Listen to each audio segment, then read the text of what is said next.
A very good morning once again, and you are still watching Sunrise at Sea here on CTV. Welcome to Twitter Jabs 2. My name is Agi Oase, and we are continuing on the conversation of increase in commodity prices and the solutions that the government is providing. Earlier we talked about this conversation is triggered by the fact that on the 1st of May on Sunday, which was Labor Day, President Yoweri Kaguta Museveni, and that is the fountain of honor in this country, advised Ugandans to resort to eating cassava as an alternative to bread whose prices have gone up.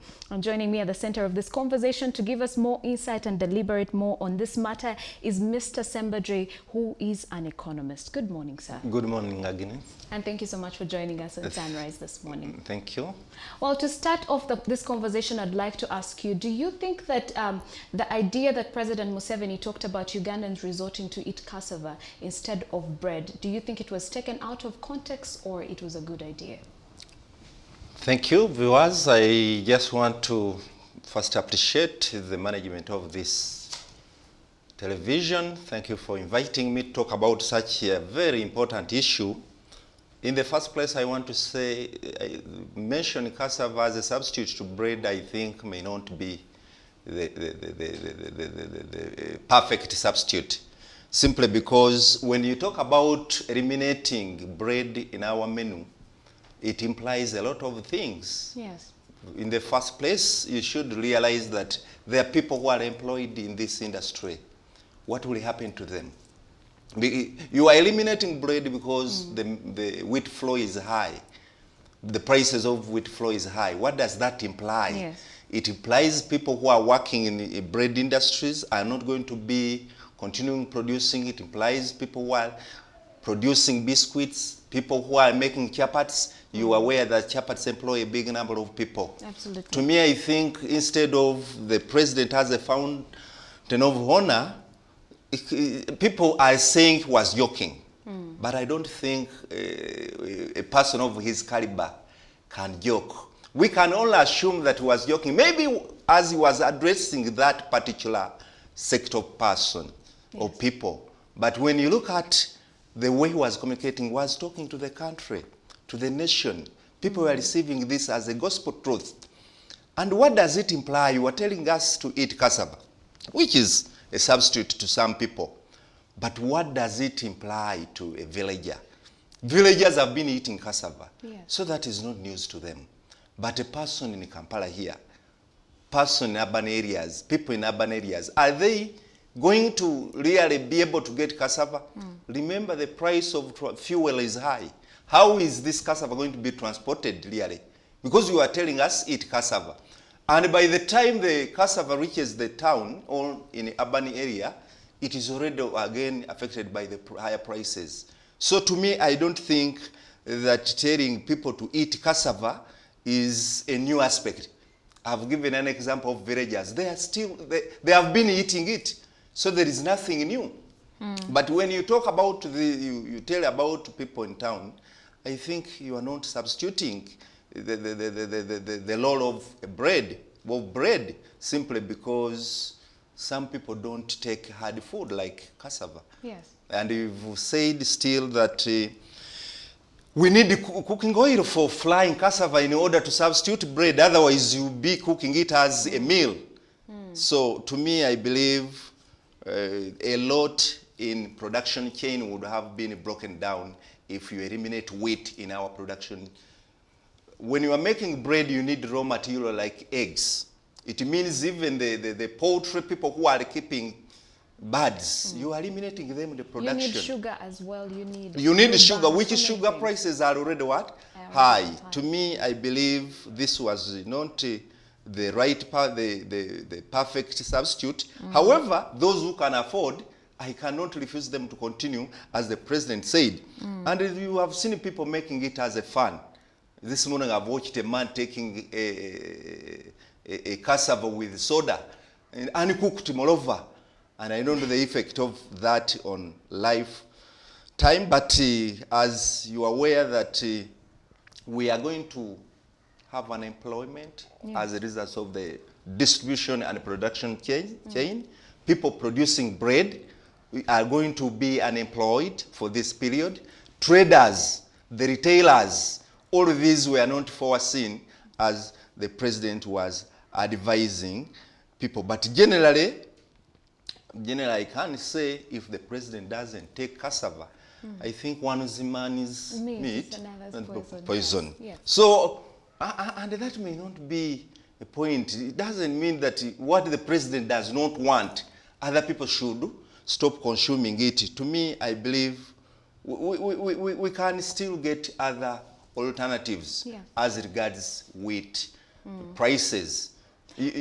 Okay, besides the president's communication on Labor Day, the other day back in March 2022, this same year, the Prime Minister, Honorable Robinah Nabbanja, did communicate that if Ugandans cannot afford soap, how about they resort to using pawpaw leaves? So how does that leave Uganda? I think that is taking us back. These were traditional things used.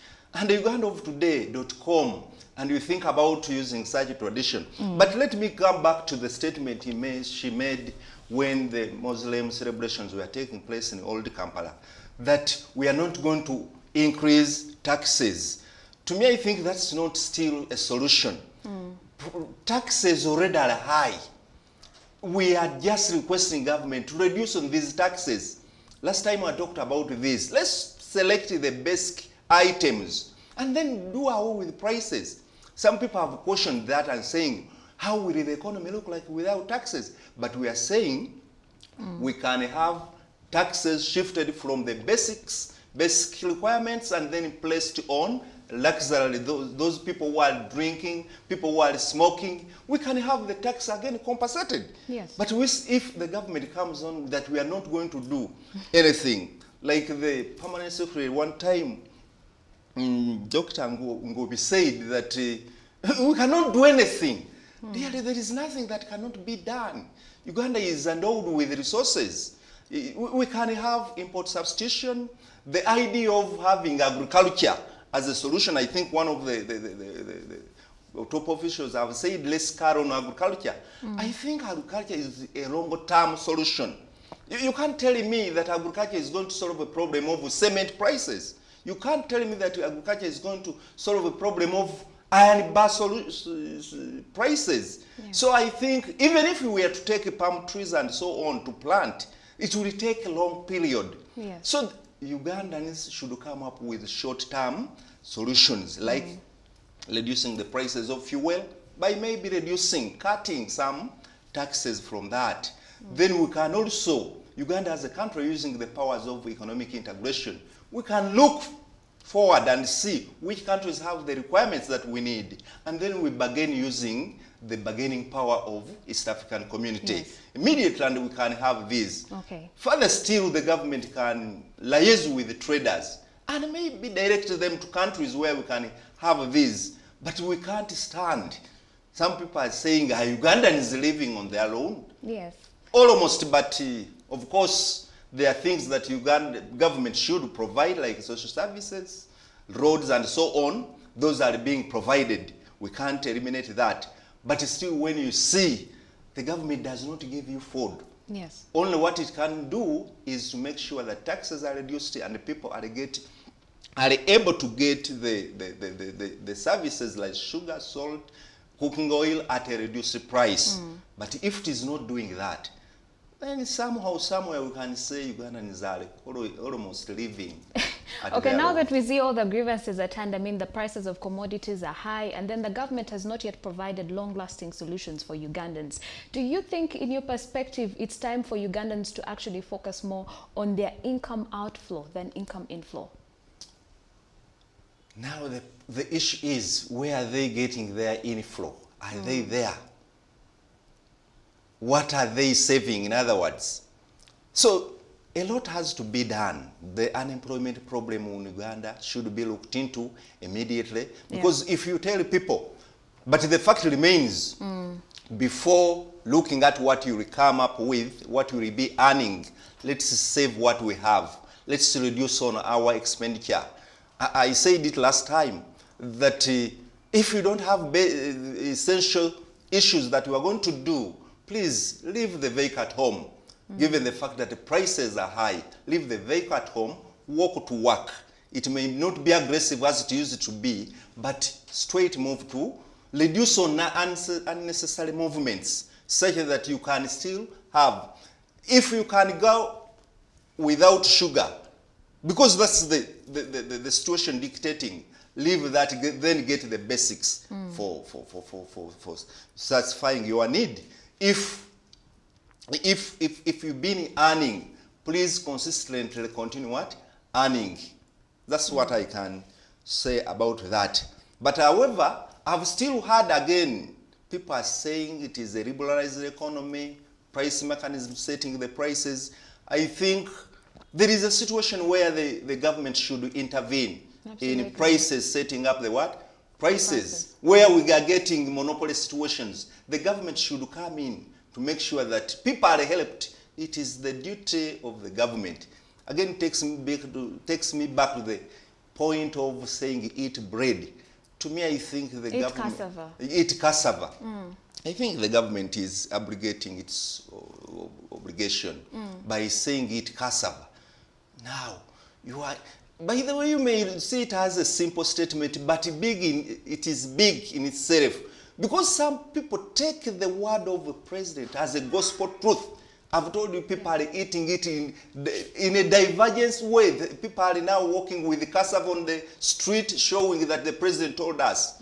And you can't undermine that. Yes. For how long are we going to continue walking with the cassava? People who have already gazetted their meals as bread. Now where are they going to get cassava? So I think it is a bigger issue than as it was said. Okay, I'd like, first of all, so many government officials, we have seen the ICT minister, and that is Mr. Chris Bariomusi, did come to say that there's not so much that Uganda can do. We've seen an economist, Dr. Muhumuza, say the same, that there's not so much the government can do. And definitely the government is has not yet provided any long-lasting solutions in this particular matter. Also, besides, the president has already said that, you know what, cassava should be the alternative to bread. Do you think that the government failure to intervene at the moment means that Ugandans, or we are safe to say that Ugandans are now on their own? I don't want to say it that Ugandans are on their own, because I've said some areas the government should come in, provision of roads, provision of social services, and so on. But as regards to these prices, there is a saying that it is a global effect that everywhere. Which is partly true. Which is partly true. But as you are looking at your family, you can't say the other one doesn't feed well, then I should feed badly. I continue feeding badly. So what you do as a family is to make sure that within your home, there is an improvement. And how do you do it, the neighbor may not want to know. So as Ugandans, we should sit down and see how do we go over this. There is where we can sit down. Uganda is endowed with the resources. And some of the prices, the commodities that are skyrocketing, are where we can have a comparative advantage. Look at the raw material for oil. Yes. Look at, we can also look at some countries in Africa which are producing wheat, and then we see how can we solve a problem. A consultant telling us that it is a global issue. My friend, there are somewhere where people have tried to solve it. In Kenya. I've seen Kenya trying to announce yes, an increment in prices by 12%. But that's how they have handled. But what is on plate of the government of Uganda for the people? That's what we want to hear. The constant telling us, but the reason why people are in power is to see that the problems of people are solved locally. You can't keep on saying that Russia, Ukraine, when will the war end? Are we going to suffer like them? Are we involved in their war? The way they are telling us we are getting involved in their war. We are almost also fighting simply because of telling us Ukraine, Russia, Ukraine, Russia. Can't we sit down and see in our means what we can produce? Cement can be part of the commodities we are producing here. Yes. What can we do about this? Will people stop constructing until we wait Ukraine and Russia set down? To me, I believe there is a lot that Uganda can do. Reducing taxes on basics. I've consistently said subsidize on fuel, looking at the prices of fuel to be reduced, then connecting our traders to countries that are producing, then looking, I think agriculture is a long-term solution. It's not a short-term, because if you turn being a perennial crop, then you will solve this after maybe 3 years. And how will people be feeding from now up to the 3 years? Yes. You did mention earlier, you talked about, you saw a video, a picture of somebody taking raw cassava with soda. And also, so we've seen so many other pictures on social media. With the uproar that has been caused due to the president's statement about cassava, you know, Ugandans resorting to eat cassava instead of bread. Do you think that social media has turned serious economic matters into a joking subject? Of course, when a statement coming from a high-profile person comes, people turn it into what they want. Yes. The TikTok have made it to earn money.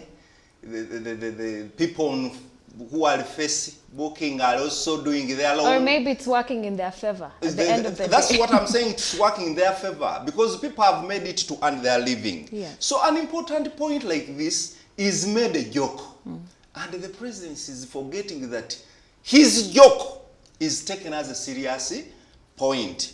So as you may realize that he has directed people to take a cassava, everybody will be seeing himself participating in fulfilling the president's what? So if we had said a very serious issue and people putting it into practice, for instance, our fuel stations should reduce prices.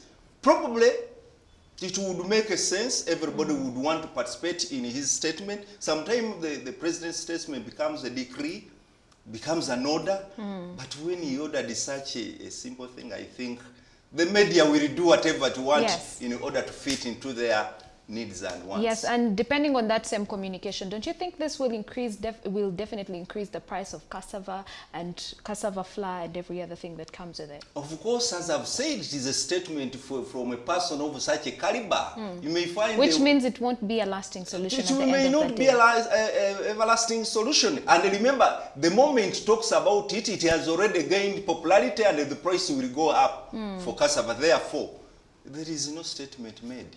Simply because people are going to increase their cassava and they will always be quoting him. No president told us that we should eat cassava and everybody will demand cassava, especially here. But in the village there is no statement because people have been eating their cassava. Yes. So it's not making any sense to them. They have been taking it daily. So, but it makes sense, the fact that now the president has made the directive. Just like you said, when the president mentions it, people take it as the gospel truth. That's what I'm saying. It is what we are watching on social media. Everybody is having. In fact, I've seen a boy taking a long cassava, taking it with the soda. Can you imagine? Raw and not even cooked. Yes. Just because of the president's statement, I think. Or maybe we shall see the prices of cassava, you know, surpassing the price of bread eventually. It could be. It could be, because remember that people are going to now to look at to go in the village and search for cassava. But remember the fuel. Transport. The transport will add cost, and consequently, I think by virtue of the chain, it's not making sense, because now fuel is high. How many plants of cassava have you seen along the streets of Kampala? People are not having it here. So it's supposed to be fetched from the rural areas, and consequently prices increasing because of the fuel. So whatever solution you are giving, can you look at the subsidization of fuel?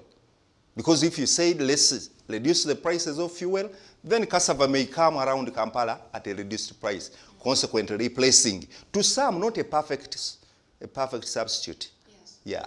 Okay, now moving on, I'd like to ask you, now that the government, we are not seeing any hopes of the government intervening in this economic challenge anytime soon, what are some of the practical solutions that Ugandans can employ to curb this economic challenge at the moment?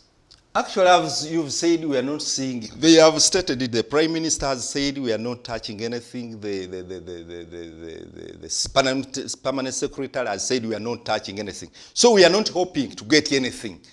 But what I'm saying, can we look at the taxes on the basics, sugar, salt, fuel, and so on. Once that is done, at least we expect the others to follow. Then also we talked about the government coming and using the powers of economic integration, that is the East African, then to bargain, They can get a supply and then see. Then we bargain using our power for economic integration, and goods can be brought here. If the government cannot do it, let's link our traders to areas that are known, and then we are able to bring in all to supply more of that. Certainly we can also start quietly. This may not be a short term. Import substitution, looking at all of those that are disturbing us to see to it, can we have an alternative? Yes. So that we direct our people, that instead of this, use that, as he was trying, only that he used a local aspect which may not make a bigger difference. Yes. Then also breaking some of the monopoly people. There are some issues that are being monopolized by few suppliers. Let's open up. Let's open up, and the people are able. We are moving, we are in a liberalized environment. Let some of these products be supplied by many people. This could maybe reduce the prices of some of these goods. Okay, and as we wind up the conversation, I'd like to ask you, Mr. Nabbanja, what are your parting shots in regard to this conversation? What are those words of advice that you'd love to give to Ugandans who are going through this economic challenge, as well as the government? Thank you, Agi. I think as citizens, what we have to do, one, we should economize. Whatever we are using, let's use it in small quantities. As we wait, now we are waiting forces of demand and supply to determine what we are doing. Otherwise, you know, if there is high demand, then consequent prices will go high. Definitely. So one is to economize. Two, if one can be innovative and see a way of getting income, this is very important. Three, then we have to save whatever little we have, so that we could do what? We could be able not to spend much. Four, we can also look at priorities today. Let's look at priorities, because I was thinking about if education was expensive and the president come and advise leave education and do what? You see, take this. Yes. I think some of these things need to be thought about before we make statements. So I think as individuals, let's try to wait. There is hope. According to the government, they are telling it is a temporary. Yes. We can't eliminate that one. Let's wait and see what goes on. If our officials cannot intervene as said, let's wait and see. Okay. But the question is, for how long are we waiting?